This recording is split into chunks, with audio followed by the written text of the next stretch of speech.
everybody. I'd like to talk to you today about building bee equipment. You can go to a bee store and buy everything all assembled, everything painted, ready to go. That's one option. Some of us like building things, and it is definitely cheaper to be assembling the equipment yourself. Some things are worth cutting from scratch. Other things I really feel are not worth it. Things like frame parts are, with all that machining that goes on in a frame part, it's barely worth cutting these yourself. If you are going to make anything yourself, buy something to copy, because the dimensions that you're cutting things to have to be very precise to respect the bee space that's built into our modern beehives. So let's talk about frames first.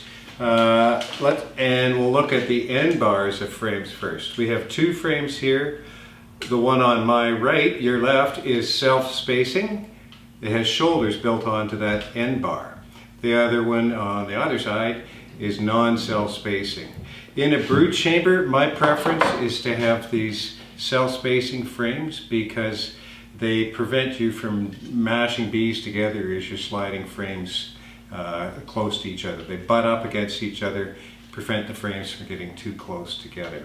We only use 9 frames in a honey super, so these spacers are really non-functional, and in that case a non-self-spacing frame works quite well. So that's the end bars. Let's talk a little bit about assembly options. There are a lot of different types of frames on the market, even more so now that we are commonly using plastic for foundation.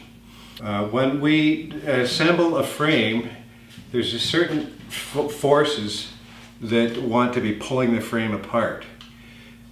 The main force on the frame is wanting to pull the top bar off the end bar. When we pry up with a hive tool to pry a frame out, we're putting force, pulling it up like that. When the frame is hanging in the box, the weight of the honey, if you're going over bumps and so on, going down the road, wants to pull that frame apart as well. So this joint has to be very secure. Now you can accomplish that either through using glue or nails.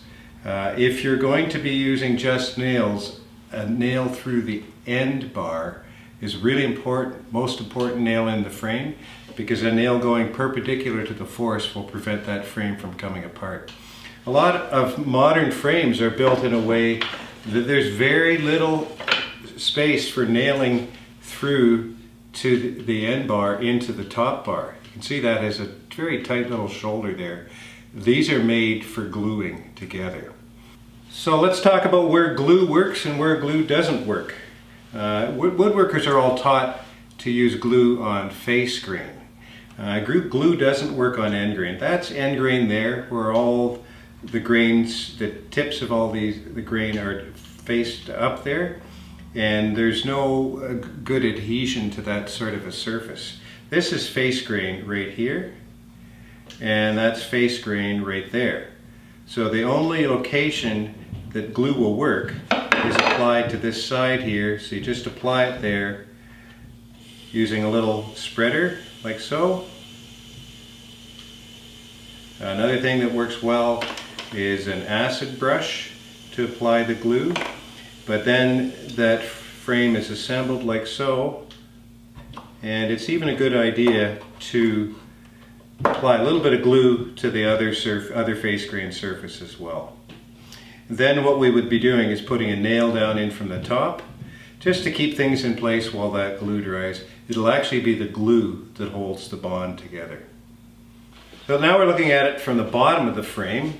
We have applied glue on the face grain in here as well on both ends, and now we're ready to nail the frame together.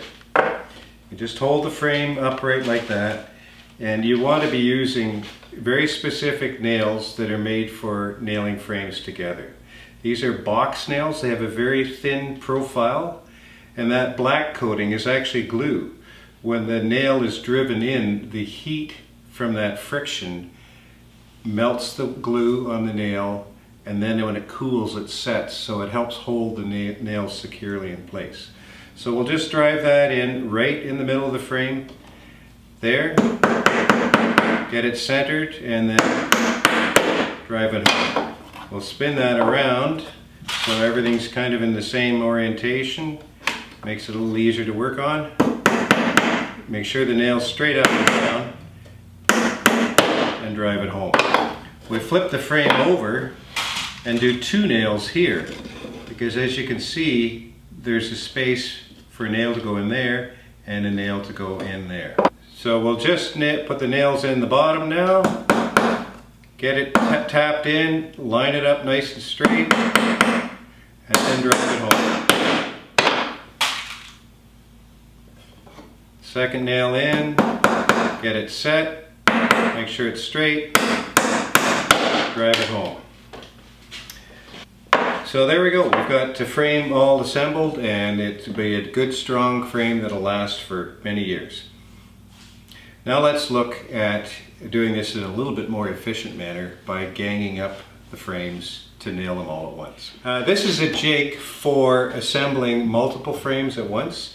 It holds them into position for nailing, but it also holds them nice and square so they're assembled properly.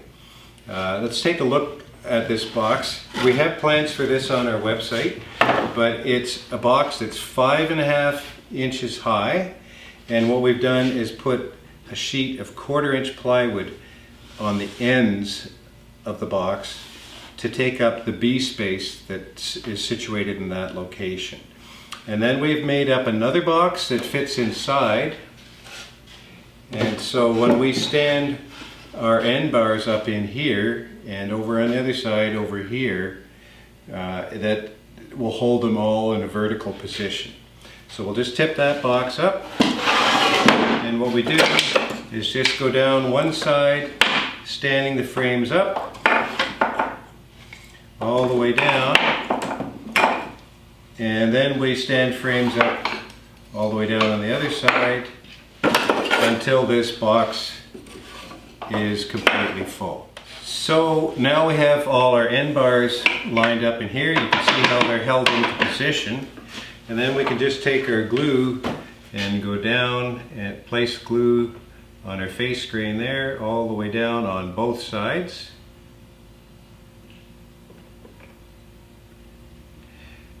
So we've got the glue on all our end bars, and then we just place the top bars on, push them down until they're all the way down. And this goes along pretty quickly.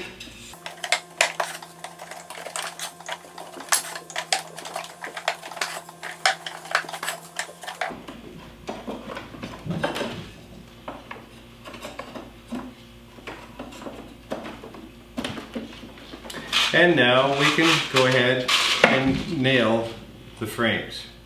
With the jig holding the frames all into position, it's really a simple matter to run down the top bars and drive all those nails in. Again, making sure that the nails are running straight down and not poking out the sides of the end bar. When all those top bars are nailed, we just flip the whole jig over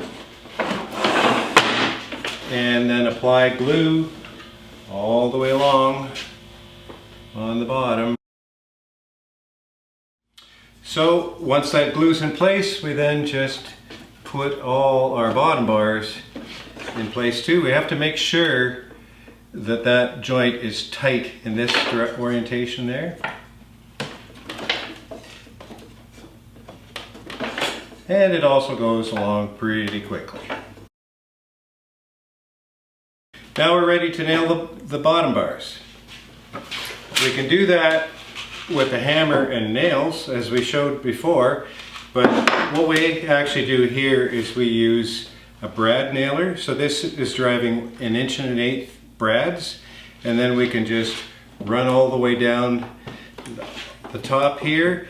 And holding in this orientation, I can see really well how level this is here so that the nail is going straight down. So we hold these joints tightly together as we're driving our nails.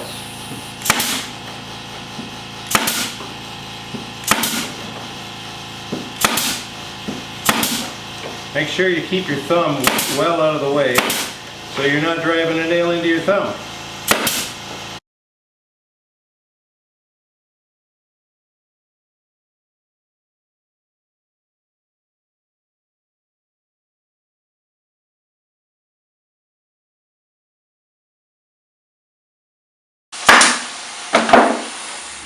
So now we've got our frames all assembled, glued and nailed.